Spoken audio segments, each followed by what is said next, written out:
Alhamdulillah, alhamdulillahirabbil alamin wassalatu wassalamu ala asrofil anbiya'i mursalin bihi nasta'inu ala umuri dunya waddin.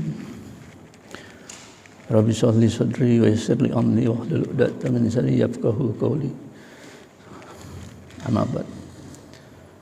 Bismillahirrahmanirrahim. Pertama-tama saya memperkenalkan diri saya dulu. Nama saya Agus Utomo. Kebetulan saya diminta sama Pak Rahmat untuk mengisi kuliah subuh 7 menit. Tapi ngapunten, kemungkinan nggak bisa 7 menit, mungkin lebih sedikit lah. Kemudian saya nyari-nyari makalah tulisan apa yang bisa dibawa untuk kuliah 7 menit. Kayaknya kok susah banget gitu loh. Kemudian Mas Rahmat ngasih clue sama saya, kalau kamu tidak punya kompetensi ya jangan bicara soal masalah itu, tapi gunakanlah kompetensi kamu. Kebetulan saya dahulu bekerja di lokasi, di lapangan.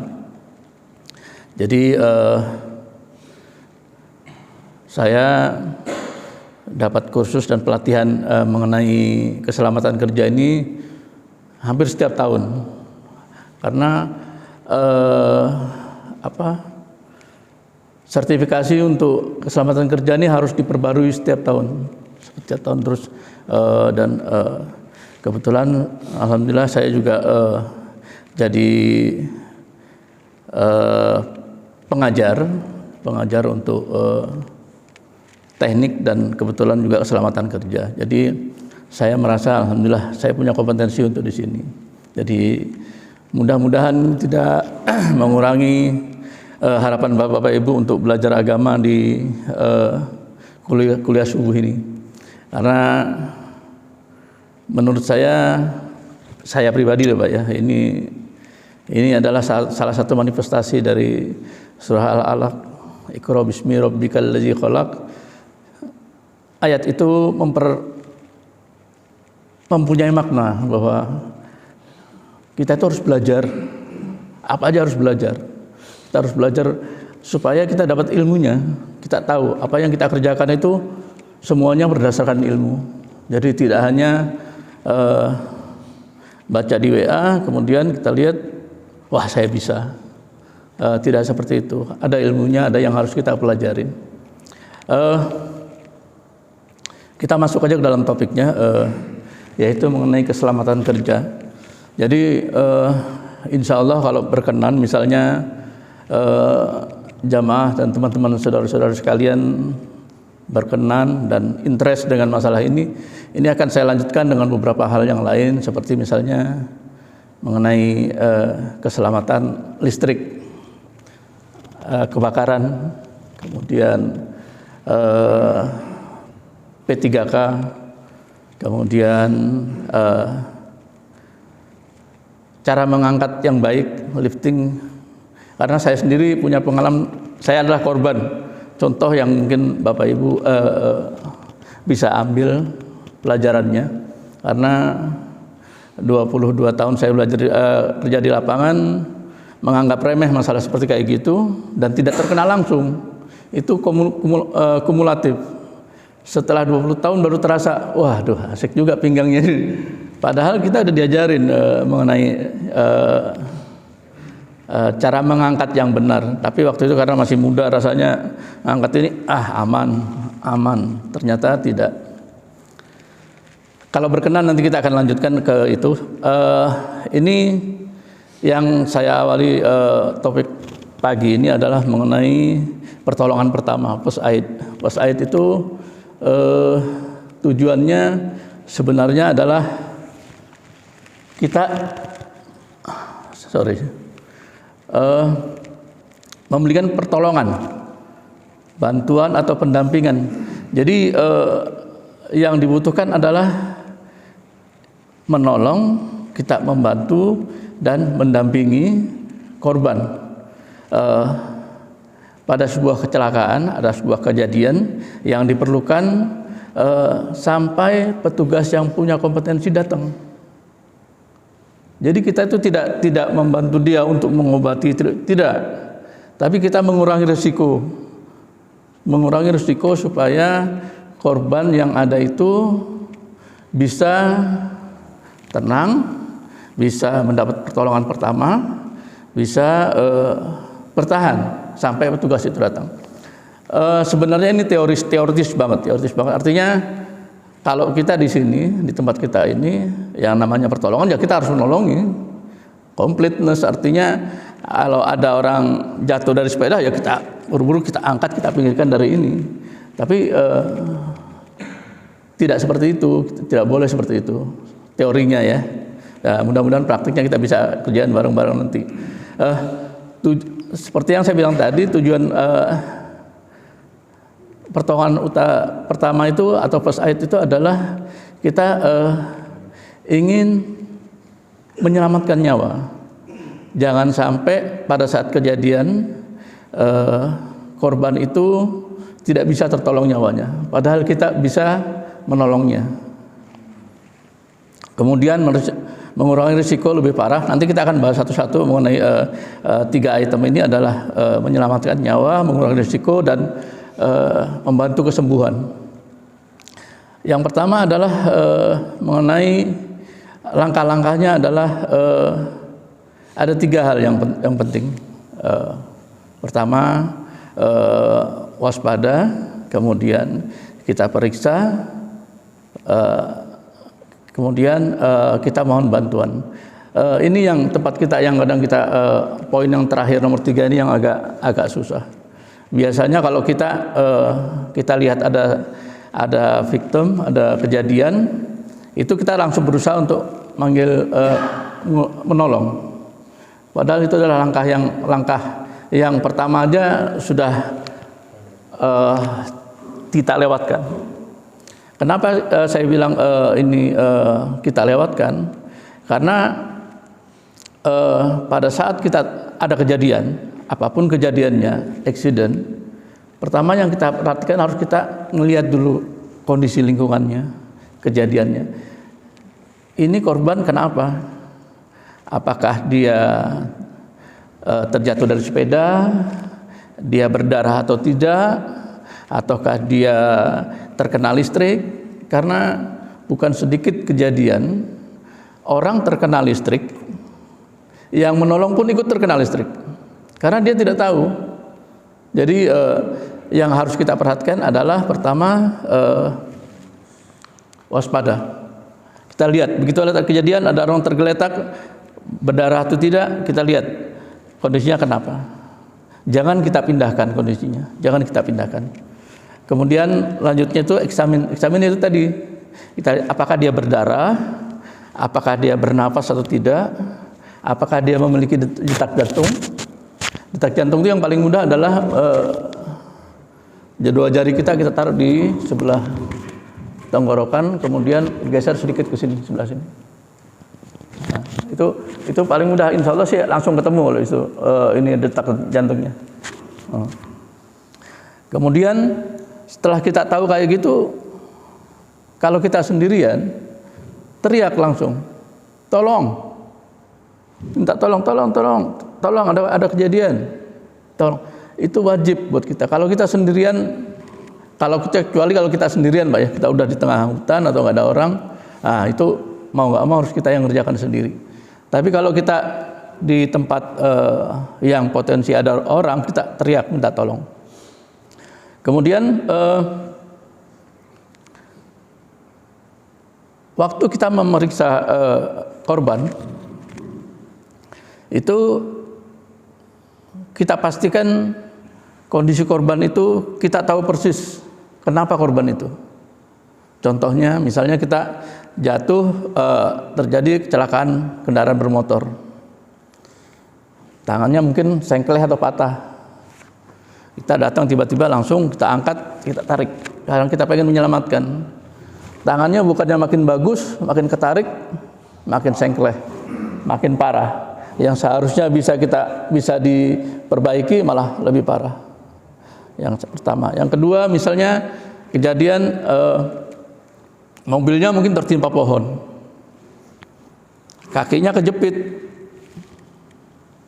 Kita nggak main, wah ini bahaya, kita tarik aja, kakinya nyangkut, mungkin potensi keputus bisa jadi, karena kita nggak tahu.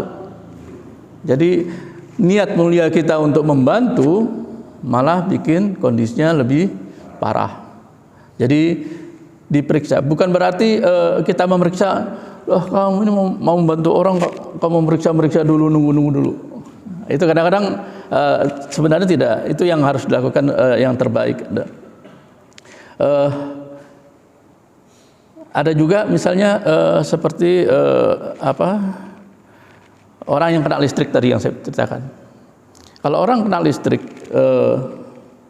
misalnya tersetrum kayak gini, Bapak datang bantu narik, Bapak akan jadi korban juga. Digaransi itu akan langsung pasti kesetrum juga. Apalagi kita lihat dia tersetrum, daerahnya basah, itu dijamin langsung. Nah, kejadian seperti kayak gitu kita lihat dulu kondisinya. Oh, tersetrum, tak cari kabelnya kemana, yang powernya di sana, kita cabut dulu. Waktu yang kita butuhkan untuk eksamen itu nggak akan lebih dari 3 menit, nggak akan. Jadi kita lihat, perhatikan baik-baik, kita lihat kondisinya. Oh, ini kondisinya seperti ini. Kemudian yang paling penting adalah kita minta bantuan.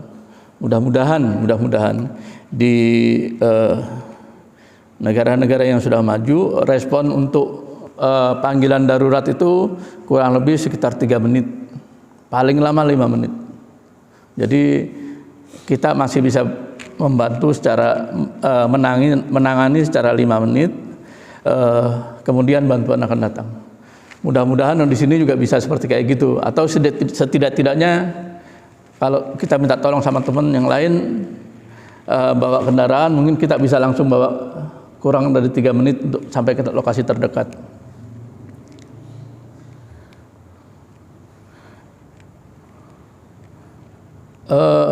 Berikutnya adalah ini tadi penjelasannya mengenai yang saya ceritakan mengenai pada saat kejadian yang harus kita lakukan, potensinya itu apa aja yang harus kita lihat. Bahaya mekaniknya, kemudian mungkin ada listrik, potensi kebakaran misalnya juga. Seperti misalnya ya itu tadi, misalnya kendaraan tabrakan, victimnya kondisinya baik-baik, artinya kita bisa lihat dia bernapas, dia bisa bergerak, free semua, tapi kita bisa lihat di situ ada api yang menyala di kendaraan. Kita sebentar saya eksamin dulu ya, saya lihat-lihat dulu keliling. Wah, itu juga nggak terlalu benar ya. Saya pikir itu adalah insting kita untuk buru-buru, karena itu potensi untuk kemungkinan apinya membesar itu lebih besar. Nah, itu kita harus ini. Kemudian yang berikutnya adalah asap. Misalnya kita membantu orang dalam kondisi penuh asap, kebakaran hutan atau kecelakaan kendaraan yang sudah mulai terbakar. Nah, itu juga kita harus perhatikan apa yang harus kita lakukan untuk kondisi-kondisi seperti itu.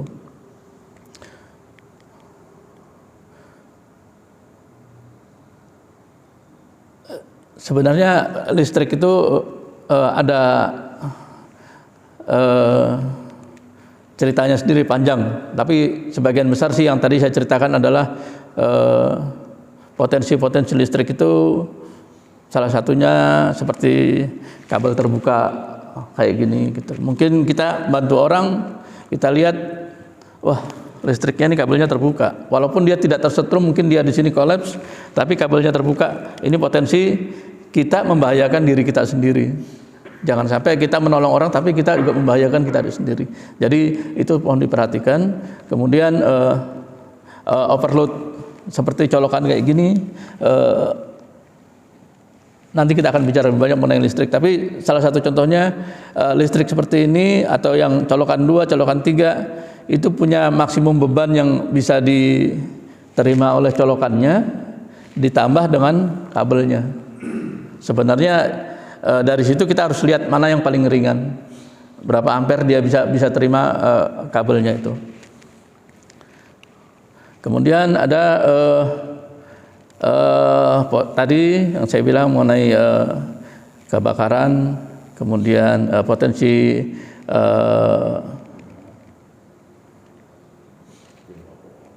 asap, dan berikutnya yang kita periksa victim, korban. Pada saat kita melihat ada saudara kita yang tergeletak, kita nggak tahu, tapi ya ada kejadian seperti kayak gitu. Nomor satu yang kita lakukan itu jangan kita tarik, jangan kita apa-apain, tapi periksa kesadaran, dia sadar nggak? Kita panggil dulu, Mas, bangun. Ada apa? Itu jangan langsung main tarik aja, tanya dulu. Siapa tahu dia lagi tiduran di situ. Kita nggak tahu. Jadi ditanya dulu kesadarannya. Cara yang paling aman untuk memeriksa kesadaran tadi adalah, yaitu tadi kita panggil namanya kalau kita kenal. Kalau kita nggak kenal ya panggil aja, Jang, Mas, Kang, sambil ditepuk. Yang daerah paling aman untuk ditepuk itu adalah daerah bahu. Sini, kita pukul aja sini pelan-pelan. Jangan ditabok, dipukul pelan-pelan aja sini. Pak, bangun Pak. Jangan ditabok Pak. Pak, bangun, ada apa? Nah, kalau kita belum dapat juga kesadarannya itu, kemudian kita lihat kondisinya. Apakah dia bleeding, dia berdarah? Itu karena salah satu indikasi pertolongan pertama kita adalah memberhentikan pendarahan. Jadi kalau dia berdarah, kita lihat, oh dia ada luka. Saya pernah ngalamin tabrakan, kebetulan patah kaki saya waktu masih muda lah ya. Ini patah di sini, kemudian waktu saya jatuh, kondisinya itu saya berbaring seperti kayak gini. Saya nggak tahu kalau ini patah. Kemudian orang yang bantu saya itu juga nggak tahu kalau kakinya patah. Kemudian saya diangkat, dipinggirkan ke trotoar. Begitu saya diangkat, saya pikir saya nggak apa-apa, alhamdulillah. Diangkat berdiri gitu, kaki saya langsung bengkok, langsung tulangnya keluar. Nah, ini kan salah satu membuat jadinya ini sama dokter jadi infeksi gara-gara luka tulangnya keluar. Padahal waktu kejadian awal belum luka, tidak luka. Jadi akibat karena kesalahan pertolongan pertama yang salah, jadi kondisinya lebih parah. Ya. Jadi kemudian yang paling penting juga berikutnya setelah kesadaran, kondisinya bleeding apa tidak, adalah nafas. Nafas itu sangat penting sekali ya, karena orang nggak bernapas ya pasti ini. Yang perlu kita perhatikan sama-sama adalah oksigen yang tidak masuk ke dalam darah selama 3 menit, insya Allah sudah langsung berjumpa sama Mikail langsung. Jadi 3 menit, kita ada waktu 3 menit kalau dia tidak bernafas. Bagaimana cara kita tahu dia bernafas atau tidak? Gampang Pak. Lihat di napasnya, di hidungnya, kita dengarkan. Ada suara napasnya enggak? Kemudian kita lihat dadanya, naik turun enggak? Kalau orang bernapas pasti paru-parunya ini akan bergerak. Jadi kita lihat dua itu yang paling penting, kita dengarkan. Pasang hidung di sini, tangan kita taruh di sini, ada enggak anget-angetnya ini. Nah, kalau itu sudah tidak bernafas, kita masih punya kesempatan tadi yang saya bilang 3 menit. Kita melakukan yang namanya cardiopulmonary resuscitation atau disebut biasanya CPR. Ya.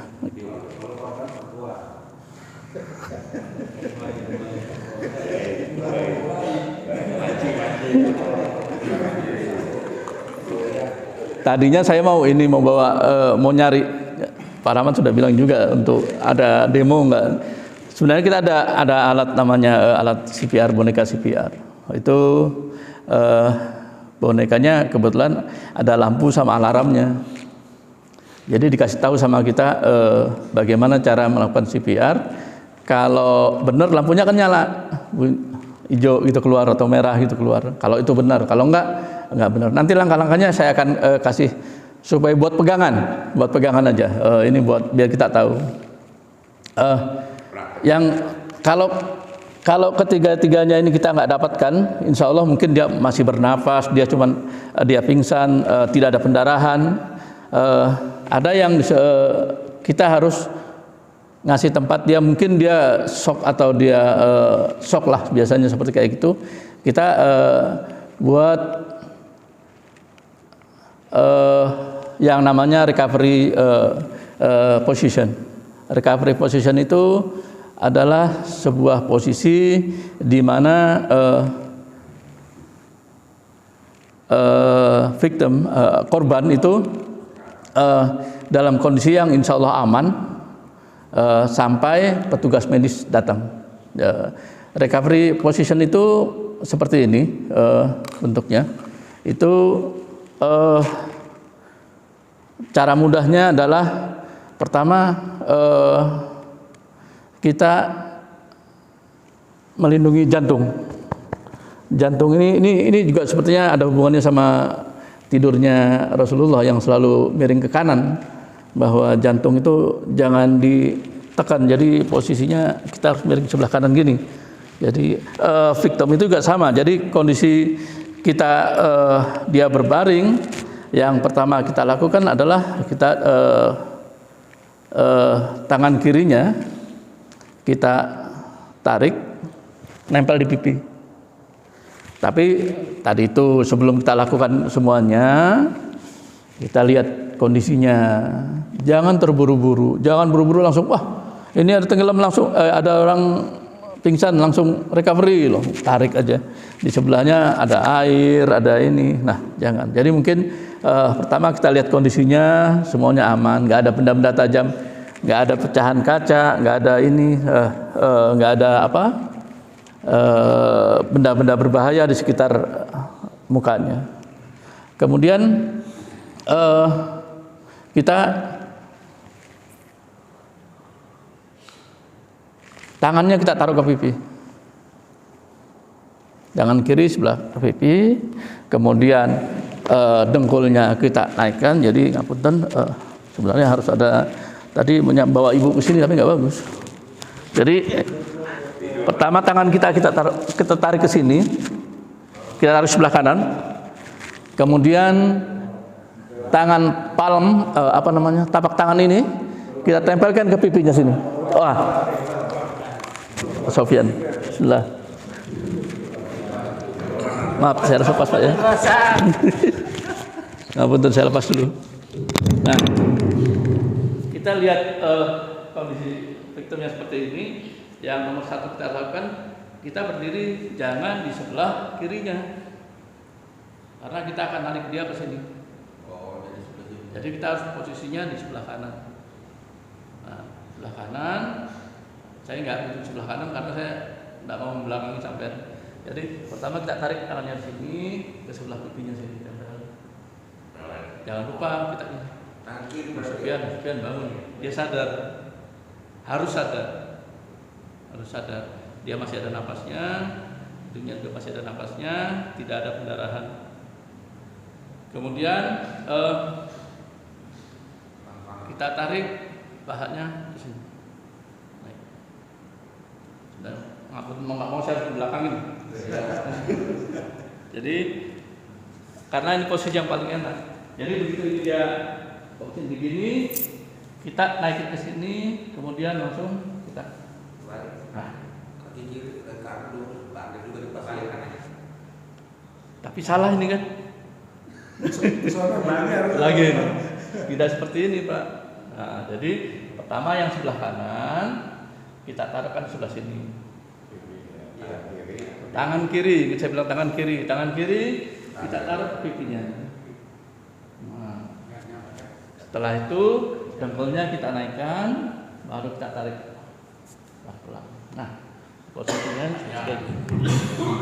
Nah.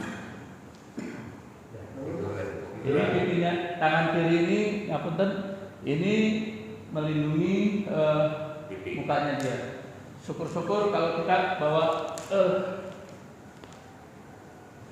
gunanya ini agak bagus ini buat.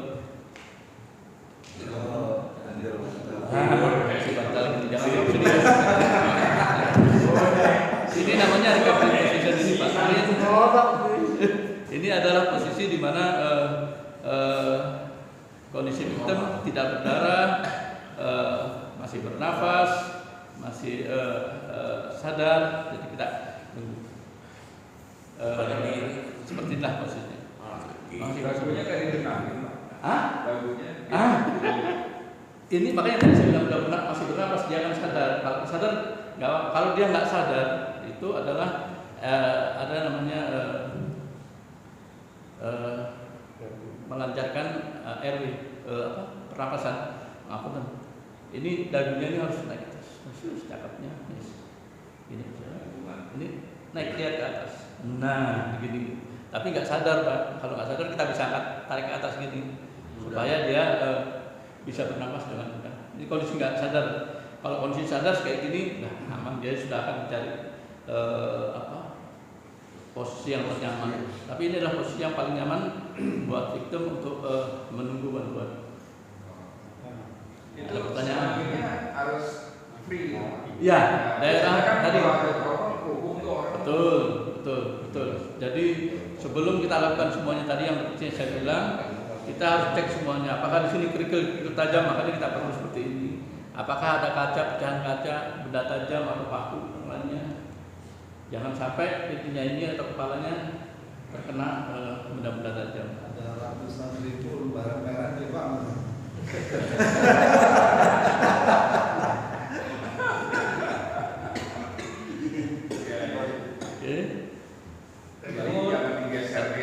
Sekali lagi. Oke. Tangan sebelah kiri kita tarik ke sini. Tangan sebelah kanan, tangan sebelah kiri kita taruh di pipinya. Dengkulnya kita naikin, baru kita tarik. Laki perempuan sama ya? Laki perempuan sama ya? Nah itu kalau itu Beda. Sama juga barang perempuan. susah, udah nggak pikir lagi hal itu. Ada itu yang Sempet-sempetnya paling mikir itu. Pak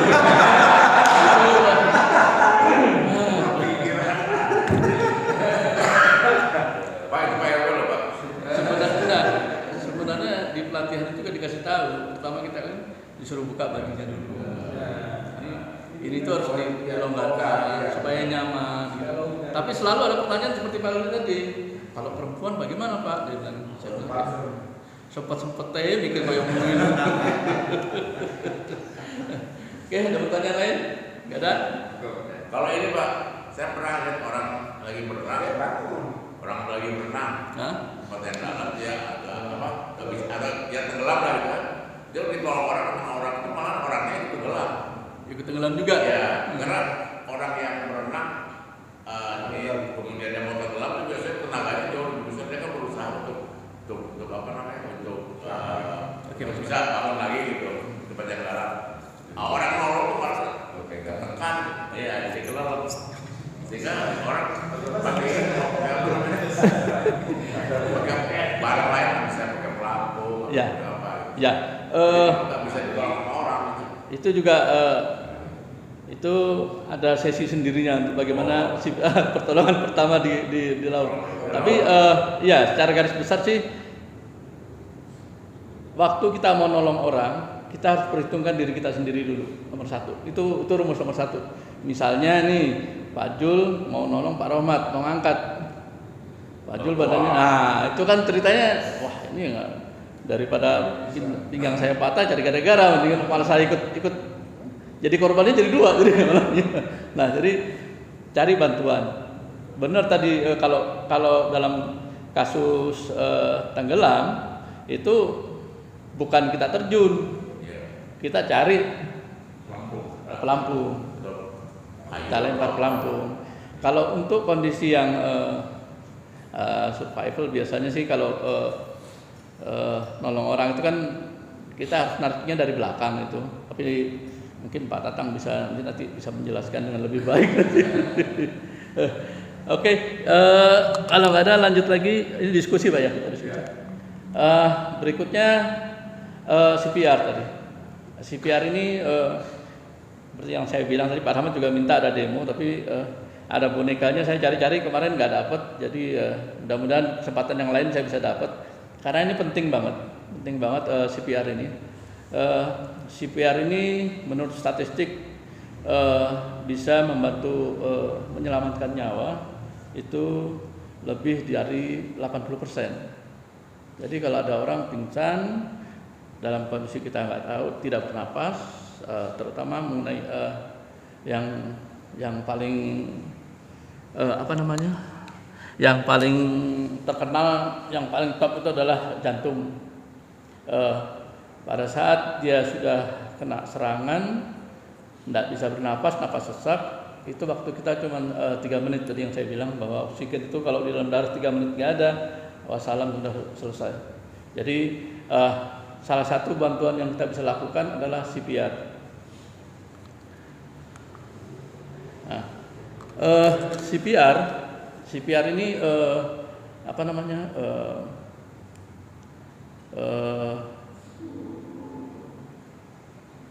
ngeri-ngeri sedap juga sih ngelakuinnya. Artinya kalau saya kerjakan bener nggak sih bisa bantu dia, nolong nggak gitu.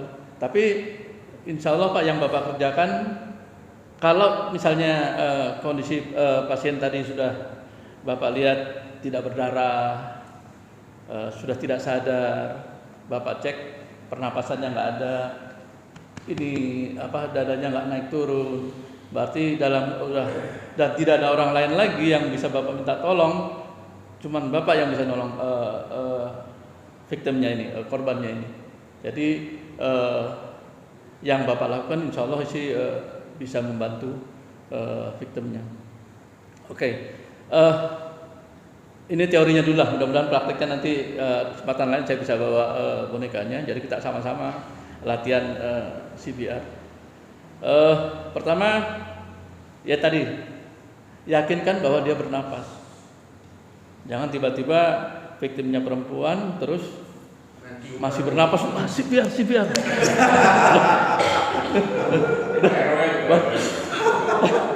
Baru dapat latihan sehari sudah langsung CPR. Jangan. Tapi jadi ngapunten, langkah pertama itu ya kita harus yakinkan CPR itu hanya boleh dilakukan kalau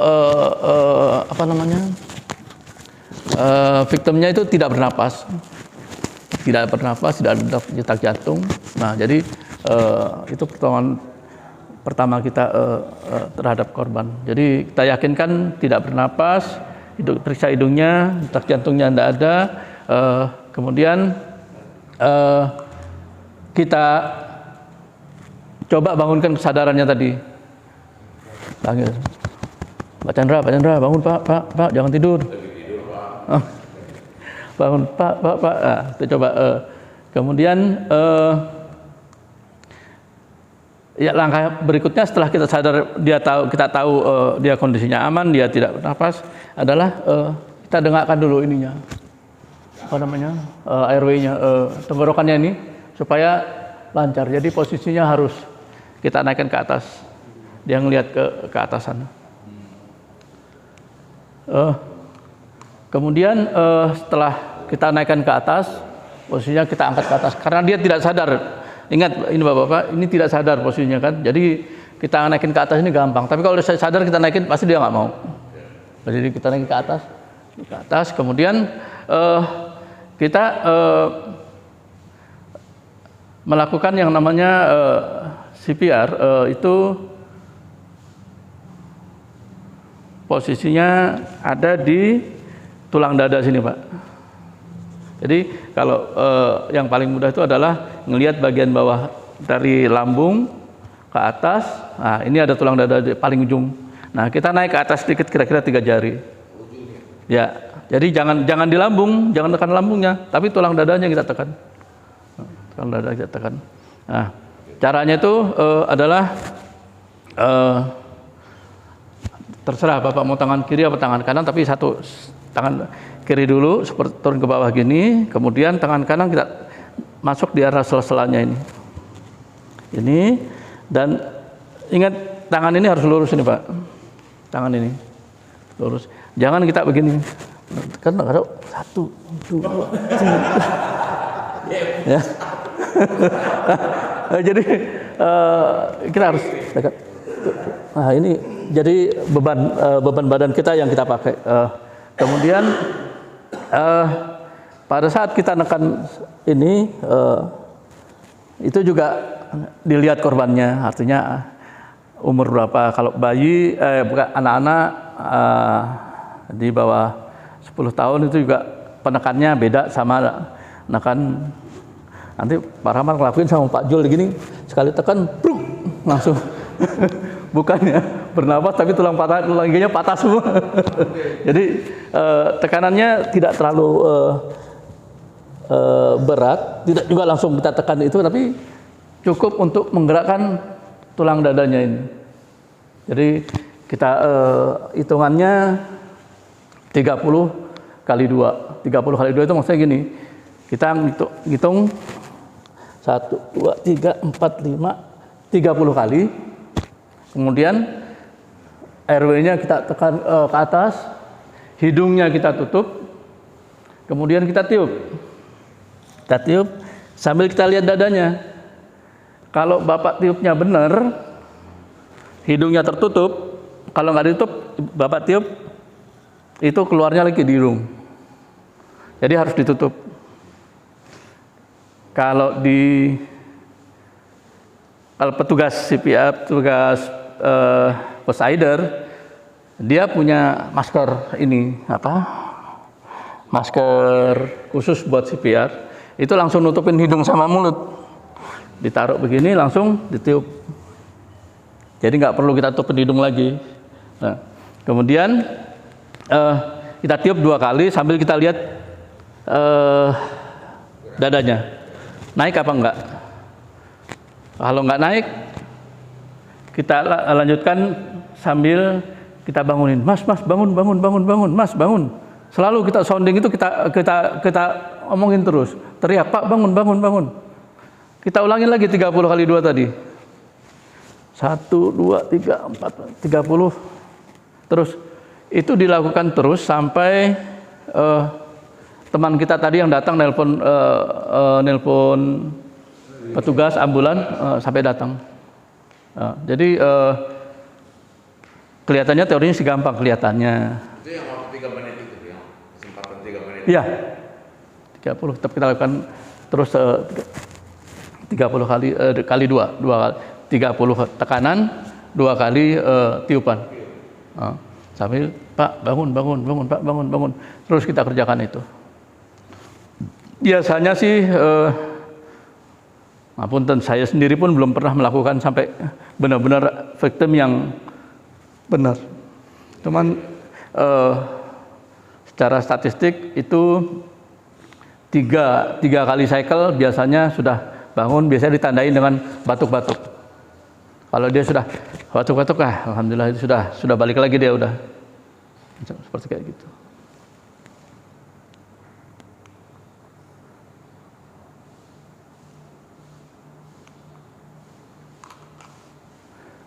Oke, sampai sini ada pertanyaan? Ya, Atang. Kalau kita, ini kan keselamatan kerja, Oh iya, sebentar Pak Atang. Ngapunten, saya itu telinganya agak-agak, jadi ya dibilangin budok ya enggak, tapi dibilangin kurang denger ya agak-agak. Jadi monggo Pak Atang, agak keras sedikit. ini kan berkaitan dengan keselamatan kerja, Pak ya? Sebenarnya bukan keselamatan kerja, Pak Atang. Tadi keselamatan sehari-hari sebenarnya.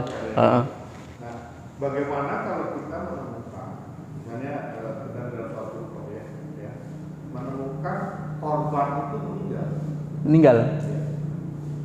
korban itu meninggal. Kalau kita di Polri, kalau kita menemukan korban meninggal itu dimohon jarak 10 meter dari korban itu clear. Tidak ada orang yang ambil. Tindakan pertama kita itu harus menutup lokasi. Jangan sampai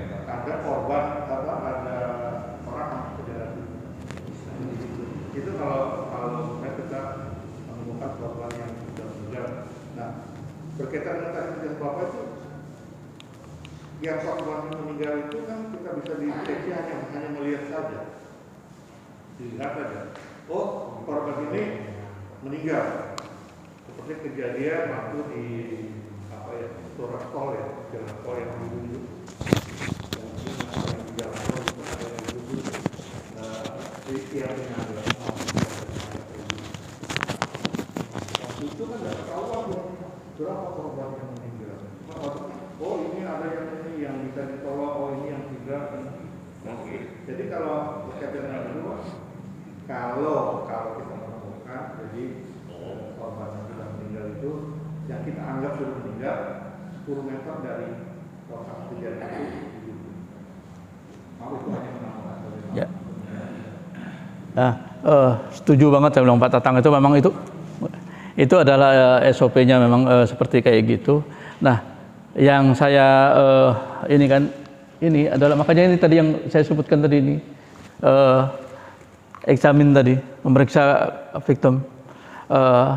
Kalau kita lihat ada korban kecelakaan, berdarah-darah, sudah mungkin ngapunten sampai kepalanya pecah seperti itu, kita masih mau coba lakukan CPR kan ya, cari gara-gara itu kan.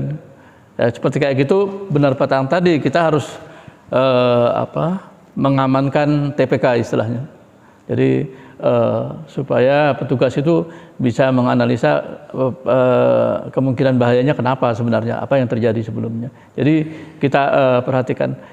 Itulah di first aider itu selalu diwanti-wanti kita jangan terburu-buru. Untuk menolong seorang itu jangan terburu-buru. Eksamin, kita lihat, perhatikan kenapa kondisi korban ini, apa yang bisa kita kerjakan. Cari teman, Pak Chandra, tolong cari bantuan kita ini. Cari teman siapa yang bisa kita ini. Tolong telepon ambulan. Ini ada pingsan. Kita lihat kondisinya bagaimana. Apakah dia laka lantas ataukah dia ada korban kejahatan. Seperti kayak gitu kita harus hati-hati. Yang benar yang Pak Tatang bilang tadi, untuk korban yang sudah nggak ada, itu kan ya kita nggak bisa ngapa-ngapain lagi. Mau diapain ya, cuman bisanya kita telepon ke ini. Makanya pada saat kalau ada victim yang pertama kali kita lihat itu kan, setelah kita lihat kondisinya aman, kita lihat, jangan digorok, jangan dipindahin dulu, tekan aja di sini, saya cek. Ada detak jantungnya enggak? Ada nafasnya enggak? Nah, selama itu kondisi TKP itu nggak berubah kan, kita nggak ubah apa-apa. Jadi tetap kita jaga untuk tetap steril. Untuk petugas yang certified yang memang first aider, untuk korban-korban seperti pendarahan itu selalu kita diwanti-wanti untuk berhati-hati karena ada beberapa penyakit yang menular karena lewat darah. Makanya first aider selalu di tasnya ada namanya sarung tangan karet. Dia selalu ada. Jadi yang itu juga nanti akan kita bahas dalam satu sesi tersendiri, bahan-bahan apa aja yang kita butuhkan untuk di dalam sebuah kotak obat minimum yang ada di kotak obat untuk melakukan first aid. Salah satu contohnya adalah rubber, sarung tangan. Kelihatannya sih wah gaya banget harus pakai tangan. Tidak, itu kita sama-sama menyelamatkan victim dan kita sendiri.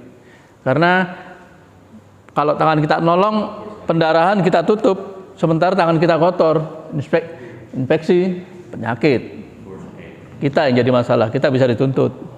Nah, kalau misalnya victimnya, wallahu alam, dia punya penyakit, menularkan ke kita nggak tahu juga. Nah, pokoknya yang terbaik adalah proteksi, kita pakai rubber glove. Kita harus pakai rubber glove. Kemudian mungkin bisa saya kasih ini sedikit sangu sedikit lah untuk pendarahan, Pak ya. Kalau misalnya ada pendarahan, membalut luka yang benar itu adalah salah satu buktinya adalah darahnya nggak keluar lagi. Jadi pada saat kita balut, kita lihat darahnya nggak keluar lagi. Itu betul, nomor satu. Yang kedua adalah tidak ada perubahan warna di kulitnya. Kalau dia keluar darah, berarti balutan kita terlalu longgar.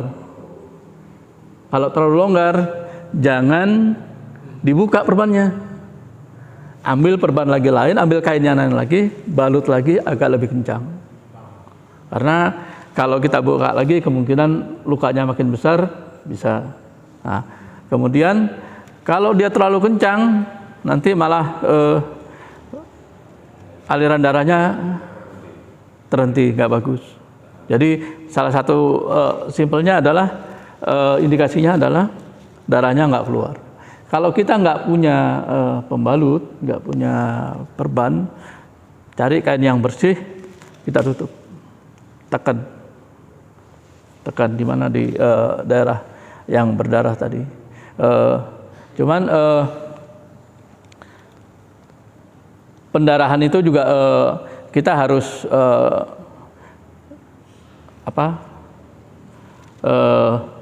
common sense yang umum lah. Artinya kalau kita pendarahan kena paku, berdarah gini, wah ini harus, enggak juga, panik biasa aja kali, enggak terlalu gitu. Tapi kalau kita tiba-tiba tidak sengaja tersayat di sekitar vena sini, paha, itu darahnya cepat ngocor banget itu.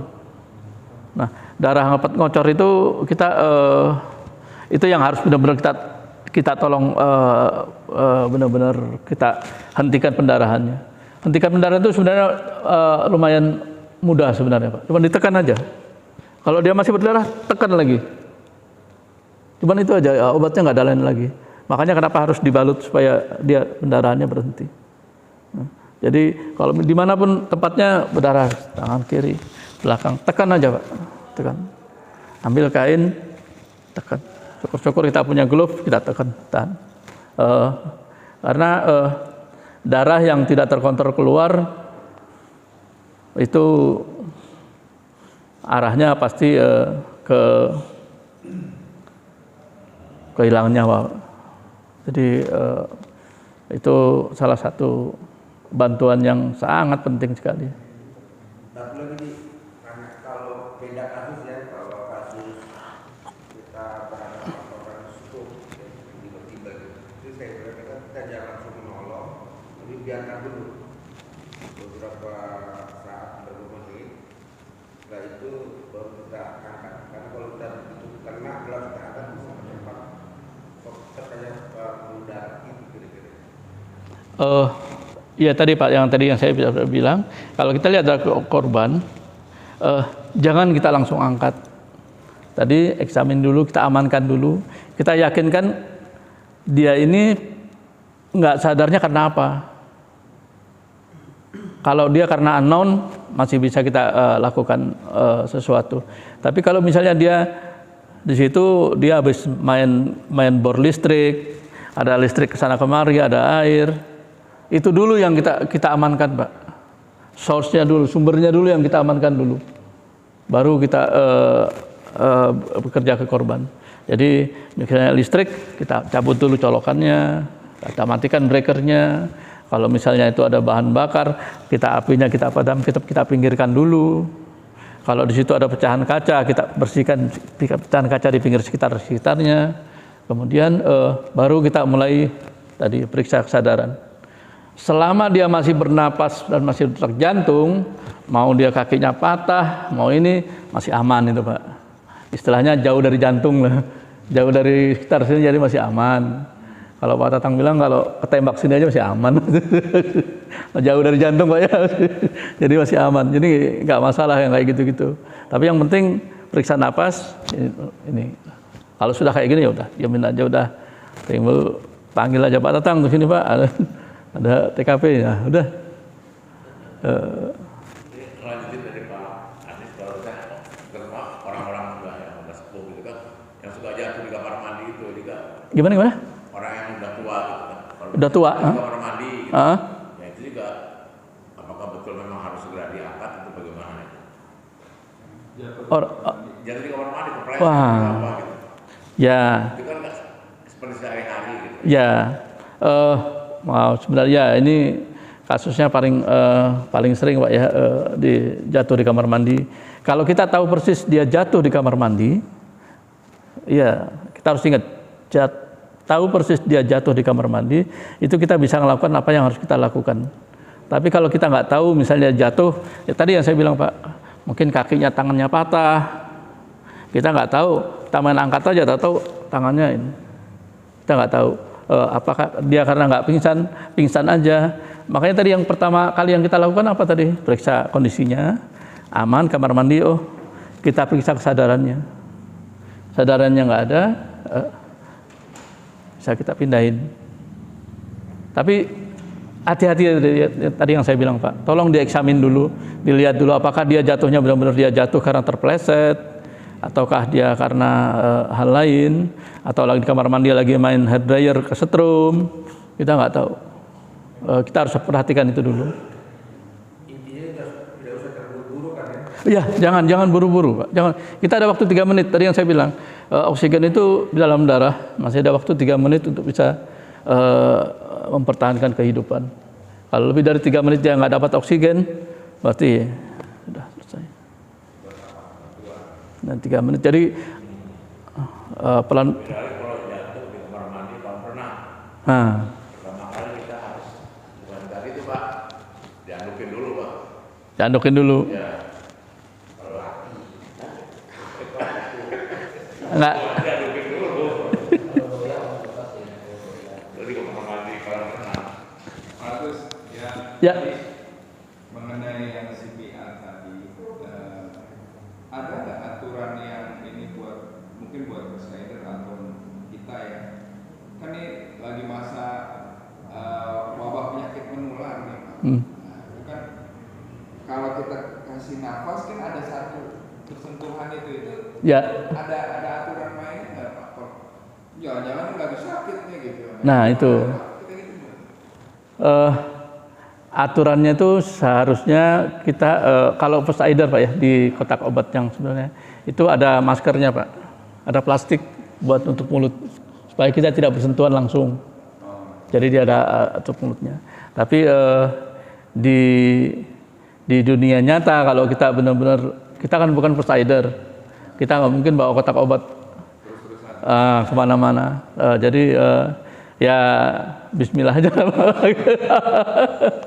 Kalau enggak, itu kalau makanya tadi kalau saya bilang kalau yang benar-benar kita kondisi nggak ada teman lagi, nggak ada yang bisa dimintain tolong, kalau kita harus nunggu ini ada teman kita tergeletak, ini mau nggak mau harus kita kerjakan. Langkah pertama apa yang mesti kita lakukan untuk mempercepat kesadaran orang yang pingsan? Biasanya saya sering nunggu orang tiba-tiba dengar kabar buruk mengakhirkan jatuh pingsan. Langkah pertama apa? Terus setelah dia sadar, apa yang perlu pertama kali kita berikan si pingsan itu Pak? Tadi Pak yang saya sebutkan tadi, kalau kita ngelihat dia jatuhnya bagaimana, dia kondisi bagaimana, gampang. Kita tahu kenapa penyebabnya. Artinya, oh dia mungkin shock atau dia apa. Tapi kalau kita tiba-tiba lihat orang tergeletak, tiba-tiba aja kita dari sebelah sini, Anda ngelihat Sofyan tergeletak di situ. Kita kan nggak tahu dia tergeletaknya kenapa. Kita harus periksa lagi Pak. Tapi kalau kita ada di sebelahnya, kita tahu dia pemeriksa, oh dia shock. Bapak bisa langsung, oh, Sofyan, bangun, kenapa? Bangun.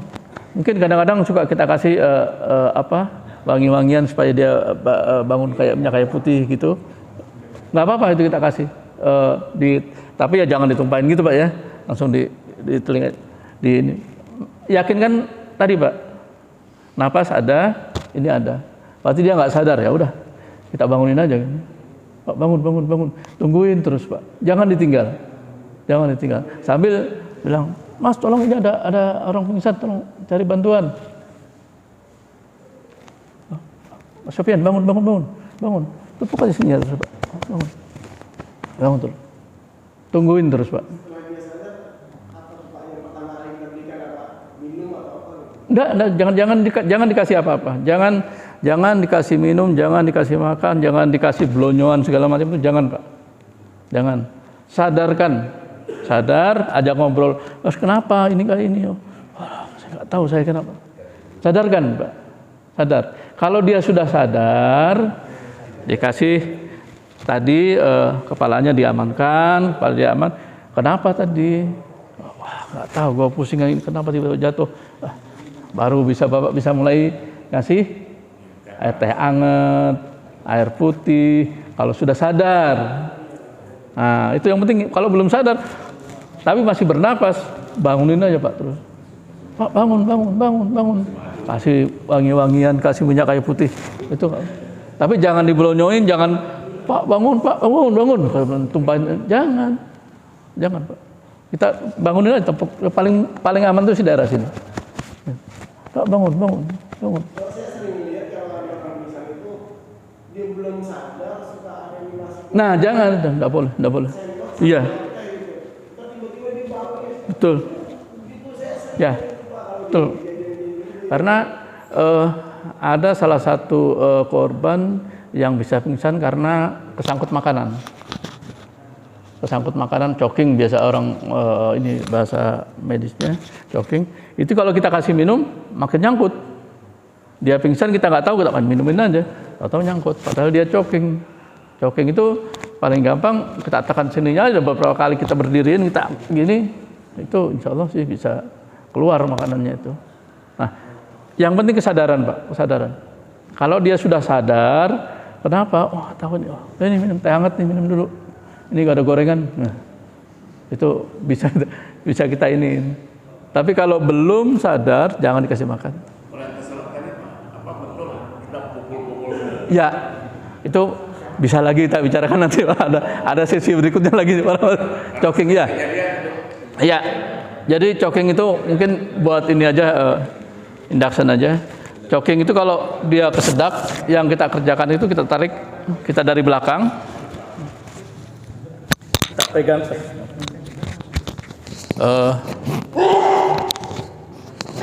Ada triknya sedikit Pak. Ini jempol kita sini ininya, ibu jari kita ujungnya ini, kita tekuk seperti kayak gini. Kita tekankan di.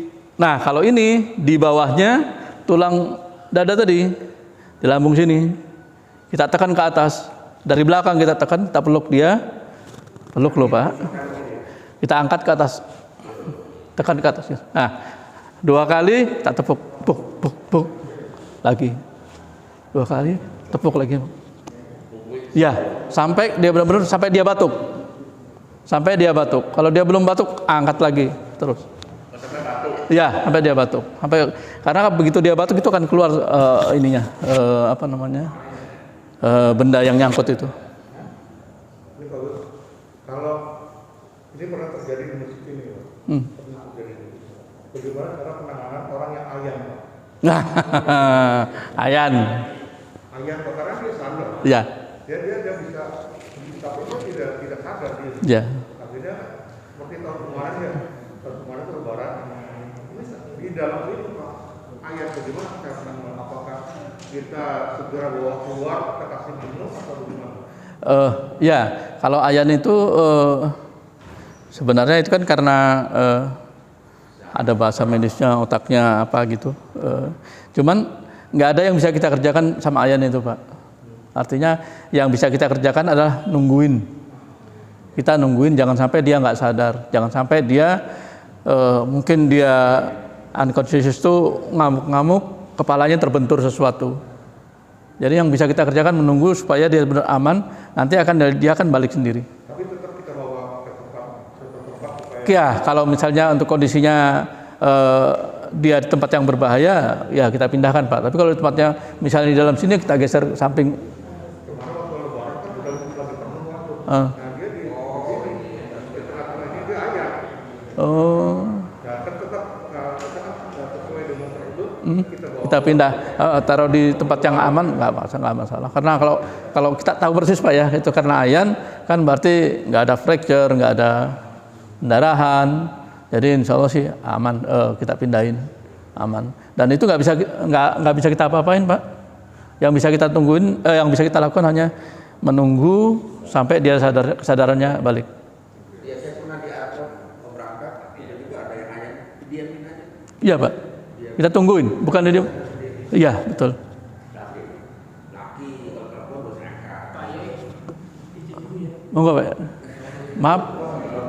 Maaf belum bisa bicara Anissa Pak.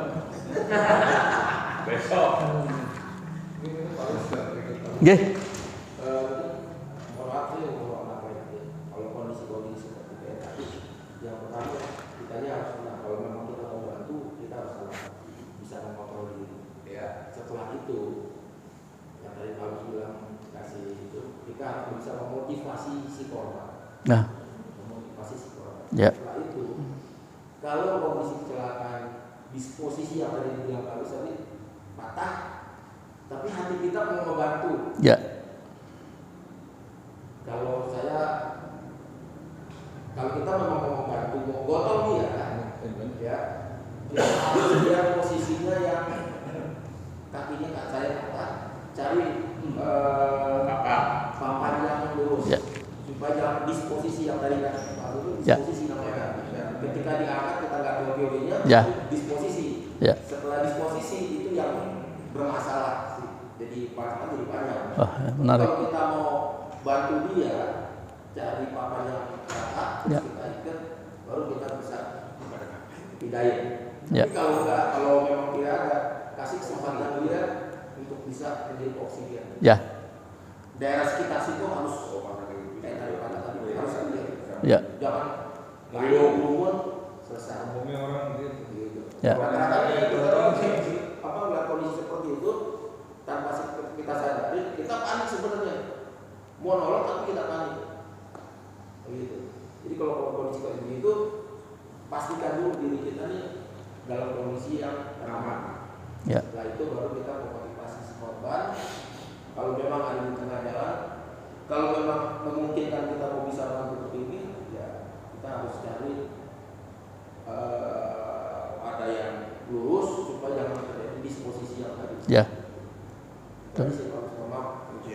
Mungkin itu akan kita bicarakan di sesi yang lain, bagaimana pertolongan pertama untuk kecelakaan iklan, patah tulang, pendarahan, bagaimana memerban yang bagus atau keselau tangannya kesleo ya membuat segitiga, itu mungkin lain waktu kita bisa bicarain Pak. Tapi benar sekali Pak, itu yang kita kerjakan, jangan ninggalkan korban Pak. Makanya itu kalau begitu ada korban, begitu meskipun dia sudah sadar, itu masih ada waktu kurang lebih sekitar 5 menit ke atas, dia masih shock gitu Pak, masih ini. Jadi kita harus temanin terus sampai dia benar-benar pulih, sampai bantuan medis datang.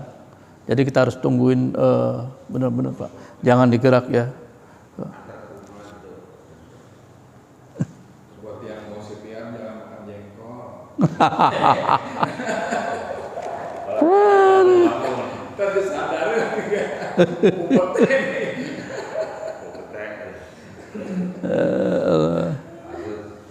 Memang seperti Pak Coach bilang itu umumnya orang panik. Ya, betul. Panik gitu. Nah, ya. Kata apapun, dia mau apa? Dia udah panik duluan. Ya. Jadi kebakaran setelah ini dia malah lari. Nah, itu kan biasanya melakukan apa? Seperti bahasa nanti membuat ketenangan dirinya itu yang paling utama. Ya. Betul Pak. Itu yang makanya di setiap pelatihan pertolongan pertama selalu yang kita diajarin nomor pertama itu 3 langkah. Ini Pak, waspada, periksa, dan cari bantuan. Itu 3 poin yang harus kita lakukan. Ada korban, kita jangan sok jago main ini. Bantuin, tahu-tahu korban. Saya, waktunya sudah lewat banyak. Di tempat kerja saya itu ada kejadian orang kerja lagi perbaikin tangki, dia masuk ke dalam, itu korbannya 3-tiganya meninggal. Gara-gara temannya di dalam entah bagaimana ada gas yang muncul, dia nggak pakai protektor, dia pikir masuk nggak apa-apa. Memang nggak apa-apa awalnya, tapi tahu-tahu dia pingsan di dalam. Temennya datang bantuin, kenapa? Masuk dia nyemplung ke dalam, dia juga jadi korban. Orang ketiga datang, masuk, ada teman saya masuk. Dia lupa melakukan langkah-langkah ini tadi. Padahal kalau dia melakukan, dia ada korban, dia nyari bantuan yang lain, potensi untuk menyelamatkan nyawanya dia sendiri dan nyawa temannya itu lebih besar, jauh lebih besar. Jadi salah satu harapan saya dan Pak Rahmat di sini adalah pembekalan ini mengingatkan kita supaya tadi yang Pak Manda bilang, jangan panik kalau ada korban, jangan panik, jangan sok jago, pelan-pelan kita lihat sama-sama, cari bantuan. Itu yang paling mudah, itu cari bantuan. Minimum 1-2 orang, berdua kita minimum. Artinya satu kita menemani korban, yang satu lagi cari bantuan. Entah itu mobil ambulan atau dia nelpon ke mana. Kemudian melihat situasi tadi Pak, situasi ini korban kenapa, ada listrik apa enggak, ada potensi bahaya yang lain enggak, apakah kalau saya pindahkan dia akan lebih berbahaya, apakah dia masih bernapas apa tidak. Terus jangan juga kita takut begitu lihat ada korban, udah nggak bernapas, kabur kita nggak mau terlibat. Nah, jangan juga seperti itu. Kemudian yang berikutnya, yang terakhir ini, yang terakhir adalah kalau kita kebetulan kita sebagai bukan first aider-nya, tapi kita yang dimintain tolong. Misalnya Pak Tatang yang menunggu korban, kita Pak Agus tolong cari bantuan. Nah, cari bantuan itu kadang-kadang ya susah gampang, tapi yang kita perlukan itu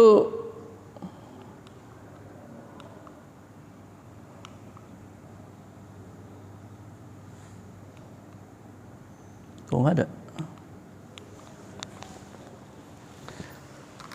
Yang kita perlukan adalah informasi selengkap-lengkapnya Pak.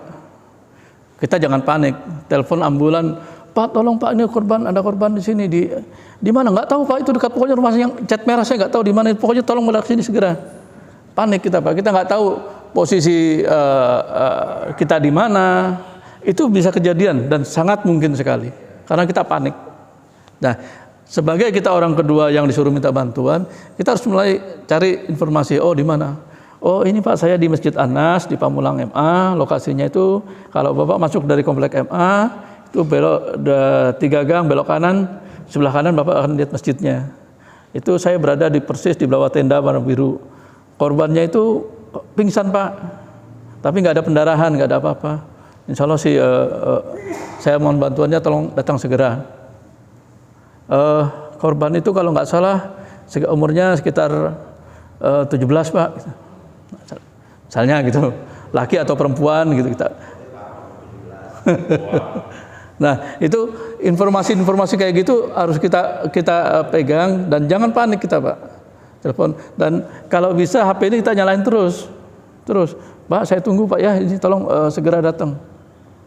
Saya tunggu, saya ada nunggu di depan jalan Pak, di pinggir jalan. Kalian share location? Ya. Ini sih ada kejadian Pak, cerita kakak saya, kemudian sekolah di luar. Jadi pulang kuliah mungkin kurang panas jalan. Terus temannya itu kayak mau pingsan, bukan pingsan apa sih? Kalau orang Sunda bilang salatri gitu, pening gitu kan. Duduk di bawah pohon gitu berdua gitu. Itu tiba-tiba nggak ada semenit datang ambulan, 2 menit lah datang ambulan. Siapa ya? Dia mengambil orang itu yang duduk di bawah pohon itu. Nah. Rupanya ada orang yang di nelpon. belakangnya itu nelpon. Kelihatannya ada orang mau pingsan, jadi nggak ada 2 menit datang ke ambulan. Mau dibawa, nggak apa-apa sih. Itu aja. Jadi mereka sangat bagus sekali apa namanya. Nggak usah ditelepon, orang lain menelpon, ternyata ambulannya. Padahal orang tuh hanya teman saya, apa saya sama temennya tuh hanya ya apa sih kepanasan gitu, capek gitu kan. Lagi fly barangkali ya. Pokoknya ada orang belakang langsung telepon itu. Datang langsung first aid itu Pak. Ya, itu tadi.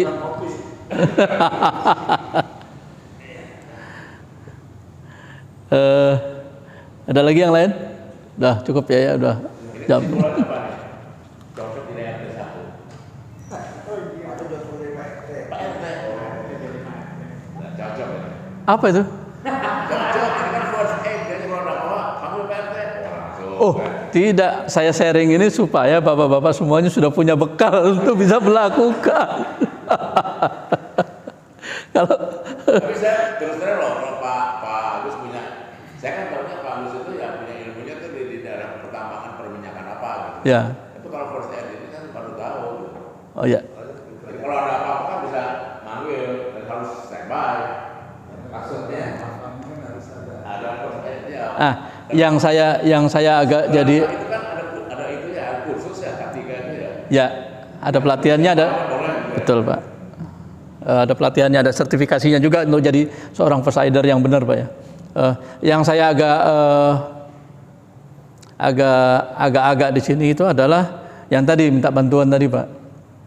Kadang-kadang kita minta bantuan ke ambulan itu ya ngapunten, memang responnya tidak seperti yang kita harapkan. Jadi ada minta ambulan datang belum tentu. Jadi mungkin yang terbaik ya tadi kalau saya bilang sih kayak Pak Tatang nunggu, saya cari bantuan. Mungkin kita nggak kalau victimnya tidak bleeding, tidak ini, mendingan cari Pak Bambang. Kita bawaannya ambulan yuk, bawa mobil ke sana yuk. Itu mungkin jauh lebih efektif daripada nunggu ambulan menurut saya ya. Padahal seharusnya sih logikanya, karena kalau ambulan datang itu dia pasti udah bawa peralatan CPR, peralatan first aid, terutama ada namanya lupa saya Pak, yang buat defibrilator untuk jantung ya. Nah itu membantu banget Pak, bantu banget. Artinya kalau kita sudah kena serangan jantung nggak berdetak, dengan itu bisa balik lagi. Potensi baliknya itu di atas 50%. Iya, itu sekarang sudah di airport sudah mulai ada alat-alat seperti kayak gitu Pak. Dan kalau di ambulan selalu ada. Makanya kalau ambulan datang itu dia dilihat dia nggak bernapas, dia akan melakukan itu. Ya, itu ada yang portable yang satu tas proyektor itu, kemudian itu cukup untuk bisa dilakukan 2 kali ini firing. Jadi saya cukupkan dulu pagi ini Pak. Kalau nanti berkenan, insya Allah kita akan bahas yang lain lagi mengenai mungkin listrik, api, kemudian atau P3K untuk bagaimana membalut yang benar, kemudian yang lain-lain, banyak P3K yang keselamatan kerja yang biasanya kita kerjakan di bapak-bapak yang bisa kerja di lapangan, yang bisa diaplikasikan untuk kehidupan sehari-hari Pak. Itu banyak sekali, jadi bisa kita apply di jamaah sini, dan saya berharap mudah-mudahan apa yang saya sampaikan pagi ini bisa bermanfaat, karena seperti Pak Rahmat bilang, sebuah ilmu itu akan jadi ilmu kalau itu bisa bermanfaat bagi yang lainnya. Jadi wabillahi wal taufiq wal hidayah. Wassalamualaikum warahmatullahi wabarakatuh.